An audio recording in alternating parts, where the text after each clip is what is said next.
এক নম্বর বিবেচ্য বিষয় আমাদের ল অ্যান্ড অর্ডার।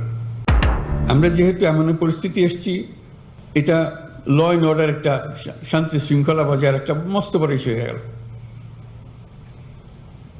এটাতে আমরা কে কি পরিমাণ অগ্রসর হলাম, কি করণীয় আমাদের, এটা একটা এক নম্বর বিবেচ্য বিষয় আমাদের ল অ্যান্ড অর্ডার। এটা যাতে আমরা বিফল না হই, কারণ এটাতেই আমাদের সমস্ত অর্জন সফলভাবে অর্জন হতে পারে অথবা বিফলতায় পর্যবসিত হতে পারে। সেটা কি কোঅর্ডিনেশন হলে, কিভাবে হলে, এটা নিয়ে এই সম্মেলনে আলোচনা হোক। ফিরে যাওয়ার পরে যেন এটা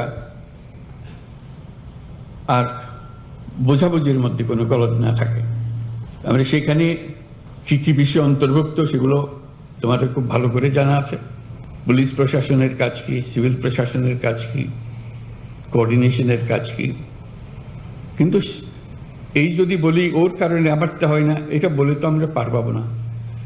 যেহেতু জেলার দায়িত্ব সামগ্রিকভাবে একজনের উপরে, তার সঙ্গে কোঅর্ডিনেশন করেই করতে হয় সবকিছু। কাজে সেই কোঅর্ডিনেশনের কি সমস্যা, নাকি পৃথক পৃথকভাবে হবে, এগুলো পরিষ্কার করে নেওয়া, যাতে কাজ করতে গিয়ে আমরা অনিশ্চয়তার মধ্যে পড়ে না যাই। তো সেখানে আমাদের শৃঙ্খলা ভঙ্গ হলে কি করতে হবে, উপর থেকে নিচে পর্যন্ত চেইন অফ কমান্ড কিভাবে যাবে। এই নয় যে এটা আমার কাজ ছিল না, কাজে আমি আর মনোযোগ দিই নাই, এটা তো বললে হবে না। আমরা তো সবাই মিলে সরকার, এটার থেকে আমাদের উদ্ধার করতেই হবে। সেখানে নারী শিশুদের রক্ষা একটা বিশেষ দায়িত্ব, সংখ্যালঘুদের রক্ষা মস্ত বড় দায়িত্ব, কারণ এটার উপরে সারা দুনিয়া নজর রাখে আমাদের উপরে। আমরা সংখ্যালঘুকে কিভাবে তাদের সঙ্গে ব্যবহার করছি, একটা ছোট্ট ঘটনা সারা দুনিয়াতে বিশাল হয়ে যায়। আমি সেই ভয়ের জন্য তাকে শান্তি শৃঙ্খলার কথা বলছি না, এটা আমাদের দায়িত্ব। সরকারের দায়িত্ব হলো সকল নাগরিকের সুরক্ষা বিধান করা।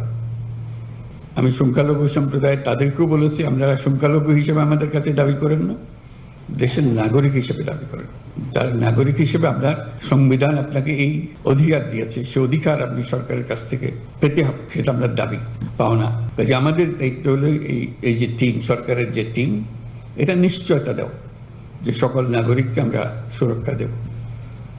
কে কোন ধর্মে বিশ্বাস করে সেটা আমাদের বিবেচ্য নয়, সে দেশের নাগরিক, সেই হিসাবে তাকে আমরা রক্ষা করব। এবং আমি এই সরকার তারও সরকার, কাজে আমি তারই সেবা করতে প্রস্তুত।